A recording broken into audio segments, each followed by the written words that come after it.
Comment faire un bon article 29?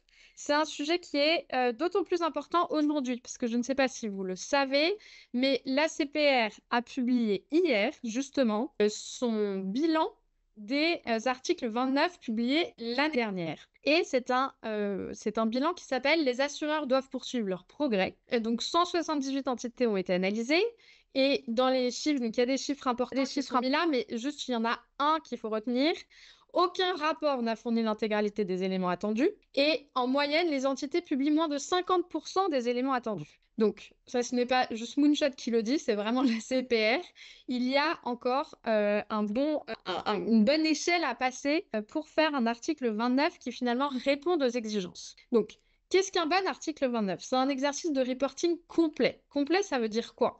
Ça veut dire que l'article 29 va vous demander des chiffres, des données statistiques, des données quantitatives. Mais ces données-là, finalement, il faut les mettre dans un contexte. Il faut expliquer vraiment votre stratégie autour de ces chiffres. Et c'est ça qu'on va essayer de vous dérouler dans la présentation. C'est le message peut-être principal qu'on veut vous faire passer et qu'on voudrait que vous gardiez en tête un peu tout le long de cette présentation. Donc, pour donner du contexte, il faut faire trois choses finalement, et c'est ce que l'article 29 vous demande. L'article 29 va vous demander d'expliciter vos politiques. Donc, évidemment, elles peuvent être synthétisées dans un rapport article 29, puisque vous pouvez par ailleurs avoir des documents à côté de l'article 29 qui vont être peut-être plus complets. Il va falloir donner des résultats. Donc, on est toujours sur la partie quantitative, il va falloir expliquer ces résultats. Et enfin, le point qui est extrêmement important et qui, jusqu'ici, n'est pas encore très bien fait, quand on n'a pas réussi à répondre à toutes les exigences de l'article 29, on peut établir un plan d'amélioration. D'accord? Mais ce plan d'amélioration, il doit contenir des choses assez précises. Il doit contenir les actions que vous envisagez de faire.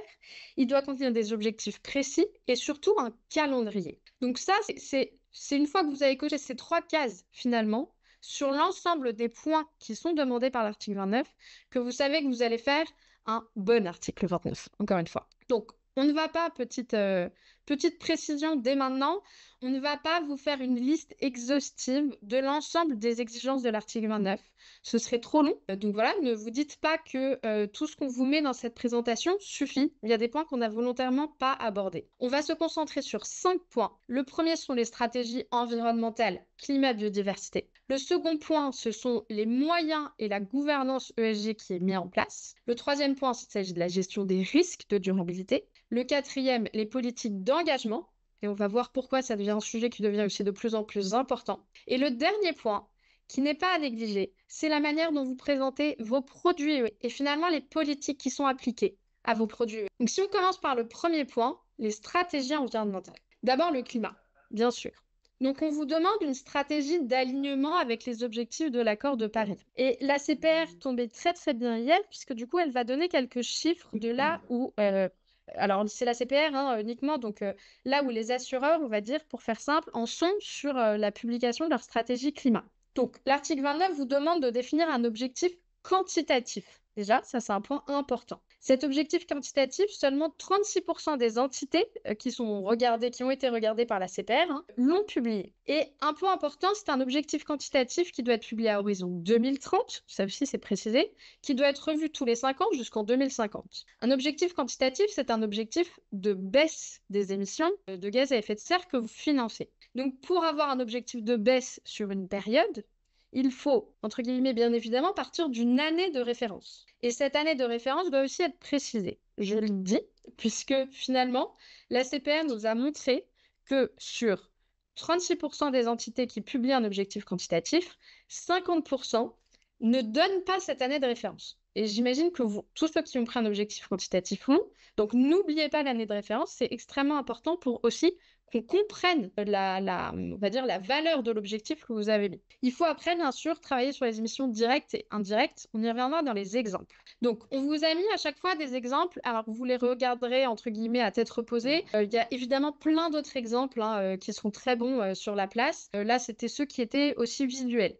Donc, pour le climat, vous a donné l'exemple d'Abeille Assurance, qui s'est bien donné un objectif à horizon 2029, donc pour 2030, avec une réduction de 40% de ses émissions carbone financées. Et finalement, pour bien faire le travail, il nous a semblé important de vous montrer qu'on pouvait décliner ces objectifs par classe d'actifs Donc là, on voit qu'Abeille travaille sur ses actifs liquides et a mis en place des objectifs un peu spécifiques pour ses actifs immobiliers. C'est important parce que ça montre de la rigueur et une bonne compréhension des enjeux climat. Quand on parle de climat, on parle aussi bien évidemment souvent dans la réponse des investisseurs d'exclusion. Et ça, c'est un point aussi qui est assez important. Il faut bien préciser le périmètre qui est concerné par les exclusions.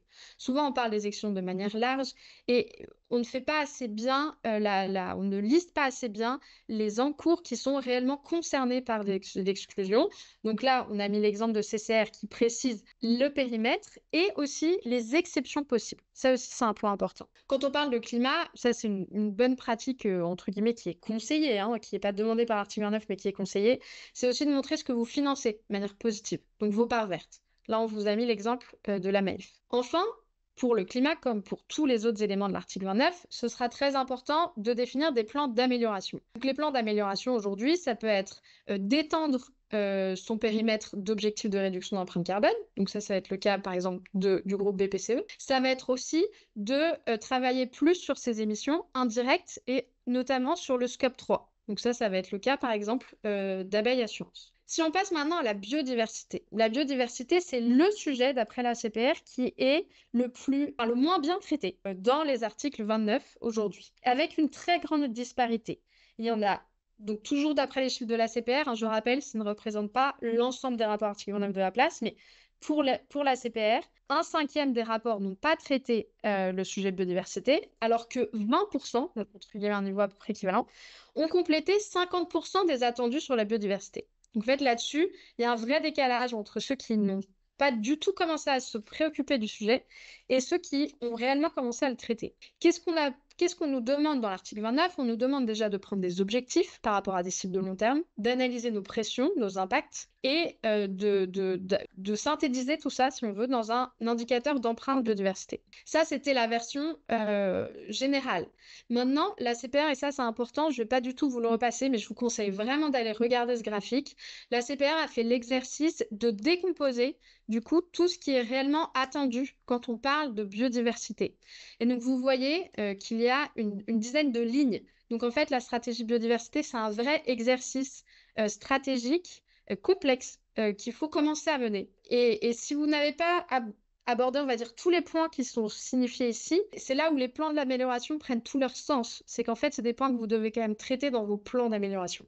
D'accord? Donc, par exemple, ce qu'on peut faire, il faut commencer par des mesures. Donc, en général, on mesure soit à partir d'indicateurs qui sont agrégés, MSA, ça c'est l'exemple de Mirova sur la gauche du slide, ou alors en partant de données à partir de l'outil Encore qui vous permet de décomposer vos impacts ou vos dépendances de biodiversité. Ensuite, ce travail de mesure va vous permettre de commencer un travail d'analyse et donc va permettre d'identifier des thématiques qui sont les plus pertinentes pour vous.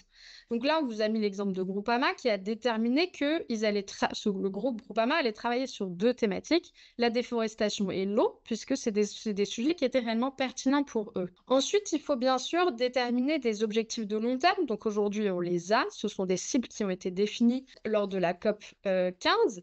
Et donc, vous pouvez sélectionner des cibles. Là, on vous a continué sur l'exemple de Groupama. Et par exemple, Groupama a sélectionné la cible 19 à travers laquelle elle va s'engager au financement, des financements en faveur de la biodiversité. Il y a d'autres cibles, il y en a une dizaine qui sont activables par le secteur financier, mais c'est vraiment une étape qui est importante d'aller travailler sur ces cibles et de sélectionner celles qui sont les plus pertinentes pour vous et vos travaux. Donc, la biodiversité, vraiment, les plans de transition vont prendre encore plus leur sens quand on parle de biodiversité. Ce qu'on voit aujourd'hui dans les plans d'amélioration, et c'est aussi signe que le sujet n'est pas assez mature, c'est que on voit bien que c'est souvent des plans d'amélioration qui sont très qualitatifs. Or, même sur le sujet de la biodiversité, encore une fois, il faut être plus précis en associant des actions, des objectifs et un calendrier. Ensuite, si on passe au second point de ce webinaire, sur les moyens et la gouvernance. Sur les moyens, je vais passer un peu vite, mais je vais le rappeler parce que ça aussi, ça a été souligné par la CPR. L'article 29 vous demande d'être précis sur les ressources humaines, financières et techniques allouées à l'ESG. Sur les ressources humaines, en général, c'est relativement bien fait. On a un nombre de TP. Une bonne pratique pour aller plus loin, ce serait d'expliquer quels sont ces ETP? Parce que souvent, vous avez des ETP dédiés et vous avez des ETP qui font partie d'autres équipes et qui vont travailler un petit peu sur l'ESG. Ensuite, pardon, vous avez tout ce qui est ressources financières. Donc, c'est les budgets. En général, il y a la partie données, il y a la partie prestataire externe, etc. Donc, ça aussi, c'est relativement bien fait aujourd'hui. Ça peut être, et une bonne pratique aussi qui est soulignée par la CPR, c'est de commencer à montrer maintenant l'évolution dans ces ETP et ces budgets sur les dernières années, puisque vous commencez à avoir un petit historique. Le point qui est peut-être le moins bien fait aujourd'hui, c'est sur la partie ressources techniques. En tout cas, ça a été souligné par la CPR. Et donc, par exemple, sur les ressources techniques, donc vous pouvez mettre des éléments aussi toujours sur les données, par exemple, mais vous pouvez aussi mettre des éléments sur les formations. Ça sont des choses importantes. Ça montre aussi la crédibilité de votre démarche. Donc, les formations, c'est former vos collaborateurs, mais aussi former toutes vos instances dirigeantes. Quand on parle de formation dans l'article 29, il y a des bonnes pratiques aussi, donc mettre le nombre total d'heures de formation.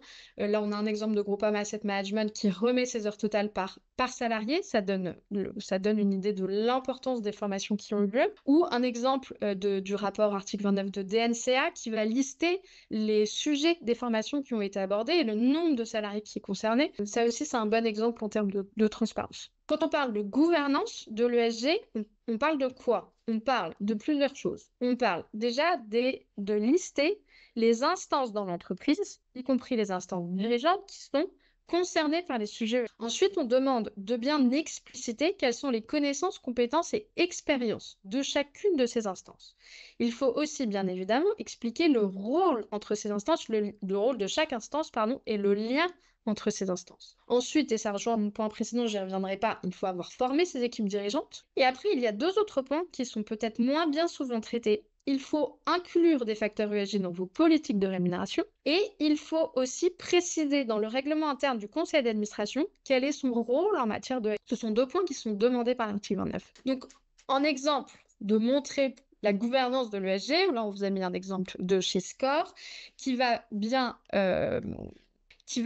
lister donc les instances qui sont concernées, le rôle de chacun, les liens entre elles, et un peu, on va dire, tous les sous-comités ou départements qui peuvent être concernés par l'ESG. En termes de connaissances, on vous a mis un exemple de Ostrom Asset Management parce qu'il nous a paru assez original. On a vu qu'ils avaient testé les connaissances ESG des membres de leur comité exécutif, cette fois pas de leur conseil d'administration. Et donc voilà, ça c'est effectivement un exemple intéressant parce que ça peut être une bonne pratique avant de savoir quelles sont les formations que vous devez proposer à vos instances dirigeantes, de bien évaluer leur niveau de connaissance et peut-être leurs points faibles ou leurs points forts, bien sûr. La politique de rémunération, c'est un sujet qui est toujours évidemment complexe à aborder évidemment dans les institutions, mais c'est un point important et ça aussi c'est un point qui a été bien rappelé par la CPR dans son rapport hier. Donc là on vous a donné un exemple du groupe Apicil qui précise bien, encore une fois c'est pas le seul, hein, mais bon, c'en est un, qui précise bien la part des rémunérations des membres des instances dirigeantes et la part des rémunérations des collaborateurs qui sont impactés par un élément ESG et également son intensité, on va dire. C'est un point, si vous ne le faites pas, qu'il va falloir du coup adresser dans les plans d'amélioration. Donc là, on a un exemple d'Abeille Assurance qui s'engage à mieux formaliser les choses dans la rémunération variable de la direction générale. Le dernier sujet sur la gouvernance ESG, c'est de bien expliciter le rôle du conseil d'administration dans le règlement interne. C'est clairement dit dans l'article 29. Donc là, on vous a mis un exemple de BBCE Assurance qui explique que le conseil d'administration approuve et revoit, par exemple, la politique de gestion des risques en matière de durabilité. Donc c'est effectivement une bonne pratique. Vous pouvez lister un peu les politiques qui vont être approuvées, revues ou approuvées par le conseil d'administration. Ça pourrait être une politique d'engagement aussi, une politique de vote. Juste pour vous dire que si vous voulez récupérer la présentation, vous pouvez scanner ce QR code. C'était le moyen le plus efficace pour nous de vous la transmettre. On vous l'enverra du coup lundi matin. Si vous scannez ça, on va vous demander votre prénom, votre adresse email. Ça va vous inscrire à la newsletter. Vous recevrez la newsletter lundi. Et si vous voulez vous désinscrire à la newsletter, vous cliquerez tout en bas je veux me désinscrire. Mais au moins comme ça, vous aurez la présentation. Vous pensez que vous avez tous pu bien le prendre? Bah, sinon, vous allez sur le site internet et il y a un petit chat, vous rentrez votre adresse email en disant je veux recevoir la newsletter et on vous abonnera. Donc, si on passe maintenant au sujet de la gestion des risques ESG, donc l'article 29, qu'est-ce que demande l'article 29 en matière de risques ESG? Donc, l'article 29 demande évidemment de les identifier. Ça, c'est le premier point. Et c'est souvent fait, on va dire. Mais l'article 29 ne demande pas que ça. L'article 29 demande une réelle cartographie des risques ESG. Cartographie des risques, ça veut dire quoi? Ça veut dire que donc on les a identifiés, on les a priorisés et on a déterminé quelles étaient leurs occurrences ou la gravité de leur impact, par exemple. Avoir fait cet exercice-là, toujours d'après la CPR, et encore une fois, sur les 178 rapports qu'elle a regardés, seulement 1% des entités fait cette cartographie de manière exhaustive. Donc là, on voit que c'est vraiment un point sur lequel il y a une marge de progression qui est assez importante. Une fois qu'on a cartographié, l'article 29 vous demande de définir un plan d'action pour réduire votre exposition à ces risques-là. Et enfin, l'article 29 vous demande une quantification des risques ESG. Qu'est-ce que ça veut dire quantifier? Ça veut dire estimer l'impact financier, ça veut dire donner la proportion des actifs qui sont exposés à ces risques et associer ces travaux-là à des horizons de temps. En termes de cartographie, on a un exemple de Lazare Gestion qui montre bien, qui fait une liste des risques en les classant entre les risques E, S et G et qui les met sur deux axes, on va dire, selon si l'impact est fort, faible ou selon si la probabilité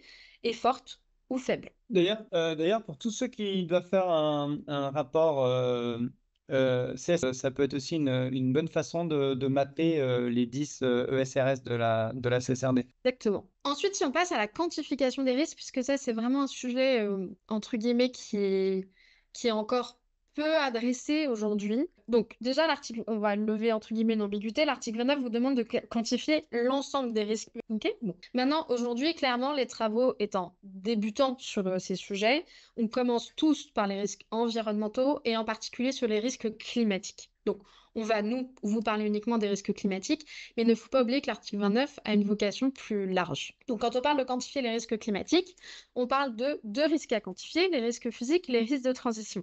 C'est important de bien les distinguer parce que ces deux risques, vous n'allez pas y être confrontés de la même manière selon les types de scénarios. On a quelques exemples quand même d'investisseurs qui ont commencé à travailler sur ces risques. Donc là, on a la française qui a bien distingué les risques de transition, les risques physiques, selon différents scénarios et deux horizons de temps, 2030 et 2050. On a aussi un exemple de score qui là vous montre, pareil, en fonction de deux scénarios différents, donc en fonction d'un scénario où on a la transition est désordonnée, d'accord? Donc ça veut dire que la transition se fait, mais peut-être pas dans le bon ordre. Donc il y a des chocs et donc il y a des risques de transition qui existent.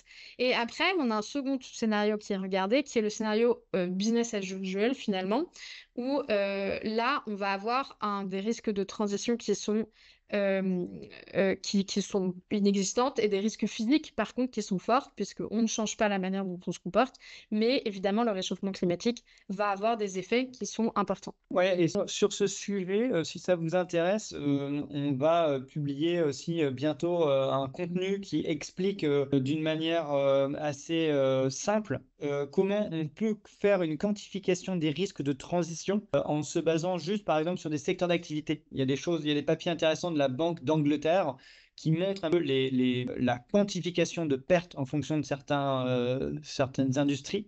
Et donc on peut par exemple pour une société de gestion ou une boîte de private equity ou ce genre de choses, tant que vous n'êtes pas évidemment un énorme assureur de la place, vous pouvez déjà faire des shortcuts juste en vous basant là-dessus. Et on vous le communiquera. Et en attendant ce contenu-là, il y a eu un autre contenu qui a été publié hier dans les newsletters sur on va dire une première approche où on vous explique bien comment quantifier ces risques en distinguant risque physique, risque de transition et les différentes étapes à respecter. Donc dans cette vidéo qui a été publiée hier. Si on passe au quatrième point du webinaire, la politique d'engagement. Donc, la politique d'engagement, l'article 29 vous demande d'être transparent dans vos politiques. Alors, quand je parle d'engagement, là, à partir de maintenant, je parle d'engagement, je parle évidemment de vote et d'engagement. C'est vraiment, je chapeaute les deux. Donc, l'article 29 vous demande de publier vos politiques, vous demande de formaliser toute la manière dont vos politiques vont vous servir pour montrer entre guillemets, une opposition, donc de dire quand est-ce que vous allez voter contre certains éléments, ou de bien formaliser vos mesures d'escalade quand vous êtes dans un échange avec une entreprise. Et l'article 29 vous demande aussi de publier un rapport qui montre les résultats de la démarche. L'engagement, c'est un sujet qui est pris en main depuis longtemps, on va dire, par les investisseurs, mais c'est un sujet qui va devenir un point d'attention assez fort, selon nous, de cette année, enfin en 2024, il y a plusieurs signaux. Déjà, l'AMF a publié ses axes, ses priorités de supervision cette semaine ou en fin de semaine dernière. Et la politique d'engagement, la politique de vote et d'engagement est une des priorités de supervision pour 2024. Ensuite, l'ACPR a montré dans son rapport publié hier que, donc encore une fois sur le périmètre des rapports qu'elle a analysés, on a 46% des entités qui n'ont pas présenté leur politique d'engagement de vote et 62% qui n'ont pas présenté de bilan. Donc là, on est quand même sur une partie substantielle des rapports qui ne respectent pas les exigences de l'article 29 sur ces sujets. Le dernier point de contexte, c'est la réforme du label ISR qui, dans sa V3, on va dire, impose des exigences élevées en termes de formalisme et en termes de périmètre sur lequel il faut avoir des actions d'engagement. Donc là-dessus, on a aussi une vidéo qui vous explique les points importants de la réforme du label ISR. Si on passe maintenant aux exemples, là on voit la financière de l'échiquier qui explicite de manière assez simple, on va dire. Donc là, on est sur l'engagement, hein.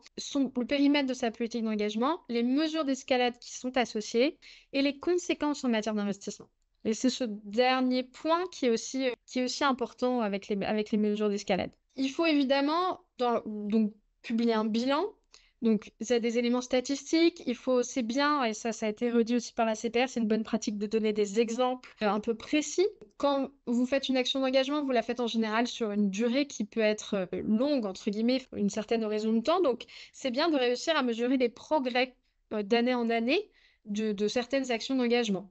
Et ça, on a cet exemple-là chez Sycomore Asset Management qui essaye d'évaluer les actions d'engagement qui ont progressé par rapport à celles qui sont ouvertes. Donc, c'est une pratique qui est assez intéressante. Sur l'engagement, pareil, on a une vidéo qui vous explique comment bien mettre un processus d'engagement à la hauteur des attentes des investisseurs aujourd'hui. Si on passe au dernier point du webinaire sur les produits. Alors, les produits, pas uniquement une liste de produits, bien sûr. Donc, l'article 29 vous demande quoi? L'article 29 vous demande déjà un chiffre, vous demande de montrer quelle est la part dans vos encours ou de vos actifs qui respecte les exigences des articles 8 et 9 SFDR versus les articles SFDR. Donc, il y a ce chiffre agrégé. L'article 29 aussi vous demande une liste des produits. Ce qui est bien également, c'est de montrer quelle est la part de vos fonds, en général, ça pour le coup, qui respectent d'autres cadres volontaires.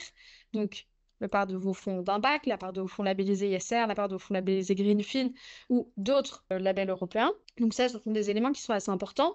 Sur ce point aussi, la CPR a montré que 50% des entités ne montrent pas ce montant, juste articles 8 et 9. Bon. Ensuite, une fois on a montré ces produits, évidemment qu'il faut les lier aux politiques qui sont applicables. Ça rentre dans tout ce qui est demandé dans la démarche générale de l'article 29. Et c'est vraiment un point important pour que vos politiques soient claires pour les investisseurs. C'est-à-dire de bien expliciter ce qui va s'appliquer à des articles 8 versus ce qui va s'appliquer à des articles 9. Là, je vous ai mis un exemple de BNP AM qui va bien mettre ses encours article 8, article 9. Mais on voit qu'à côté, il y a des encours intégration ESG. Donc, une bonne pratique, c'est d'expliquer quelle est cette différence entre des fonds articles 8 et 9 et des encours intégration ESG. Voilà, ça peut être fait sur plusieurs sujets, mais c'est vraiment important puisque c'est une manière de rendre lisible votre approche. Là, je vous ai mis un exemple de Groupama Asset Management qui va expliquer selon chaque catégorie de fonds pour Groupama M, la manière dont les risques de durabilité s'appliquent. Et donc, ça permet de voir ce qui est une exclusion, ce qui est un non-réinvestissement, etc. Et c'est ce niveau de détail qui est aujourd'hui réellement attendu par les régulateurs. Moi, je voudrais juste revenir sur tous les exemples qu'on vous a présentés. Alors, on a véritablement conscience que ce sont très souvent des très grosses sociétés de gestion ou des très gros acteurs de la place qui ont évidemment des moyens et qui ont des équipes conséquentes pour faire ce genre de choses. Mais quoi qu'arrive, vous pouvez quand même prendre ces bonnes pratiques et essayer de peut-être simplifier les graphiques qu'ils ont fait ou récupérer euh, quelques layouts pour présenter les choses de la même façon qu'eux, même si, et j'en suis conscient, vous n'avez pas autant de données et d'équipes derrière tout ça. Et donc, en conclusion, effectivement, donc on vous rappelle, l'objectif, c'est de vous montrer que c'était très important de ne pas faire de ce rapport article 29 que un exercice statistique, mais d'en faire vraiment un exercice stratégique. Et on espère qu'on vous a donné des idées, en tout cas, de pratiques à mettre en place. Encore une fois, on a sélectionné, il y en a plein d'autres. Il y a plein de bonnes pratiques aujourd'hui sur la place. Et voilà, c'était une manière d'alimenter un Ouais. peu votre réflexion. Et quand on parle de partie statistique ou partie stratégique, ce qu'il faut vraiment, ce qui manque terriblement dans les rapports article 29 en règle générale, c'est une explication de texte de la partie statistique. Donc on n'est pas, enfin, avoir une stratégie, ça peut être difficile pour certains d'entre vous, en tout cas en sujet de gouvernance, ou peut-être difficile là en 3 mois d'avoir des stratégies sur tous les points que Aurélie a mentionnés. Par contre, être capable d'expliquer si 300 000 tonnes de CO2 c'est beaucoup ou c'est pas beaucoup, être capable d'expliquer si votre exposition à des secteurs par rapport aux pesticides est importante ou pas importante, votre engagement, vos heures de formation. En tout cas, essayez de mettre en perspective tous les chiffres que vous mentionnez. Et souvent, quand on lit les rapports article 29, on voit même des espèces d'incohérences dans les chiffres. Il y a un zéro de trop ou il manque un zéro parce qu'on commence un peu à avoir à se rendre compte de ce que les chiffres veulent dire. Et c'est là où on se rend compte qu'en fait, ceux qui ont écrit l'article 29 se sont pas posé la question, est-ce que quand j'écris tant de CO2 ou est-ce que quand j'écris que j'ai 10% de vote, est-ce que c'est beaucoup, est-ce que c'est pas beaucoup? Donc c'est pour ça, essayer de mettre en perspective vos chiffres. On vous a fait rapidement une petite checklist de ce que serait un bon article 29. Alors, encore une fois, on n'a pas listé toutes les exigences, mais voilà, ça peut vous donner des pistes. Évidemment, chacune de ces pistes, comme l'a dit Jean-Benoît, chacune de ces pistes doit être actionnée en fonction de votre taille, de votre maturité sur le sujet, etc. Mais c'est vraiment pour vous donner des idées et encore une fois, pour vous alimenter dans vos réflexions. Et surtout, n'hésitez pas, si jamais vous avez un sujet particulier qui vous tient à cœur, vous savez que nous, on essaie vraiment d'être le plus transparent possible et d'essayer de communiquer un maximum pour aider la place dans tous ces sujets. Donc, n'hésitez surtout pas à nous dire les thématiques qui vous intéressent pour qu'on en fasse des contenus ou des webinaires comme celui-là. On est toujours ravis de pouvoir faire monter le niveau général si on le peut et à notre humble niveau. À très bientôt. À bientôt! Au revoir. Merci, au revoir. Merci à vous, au revoir.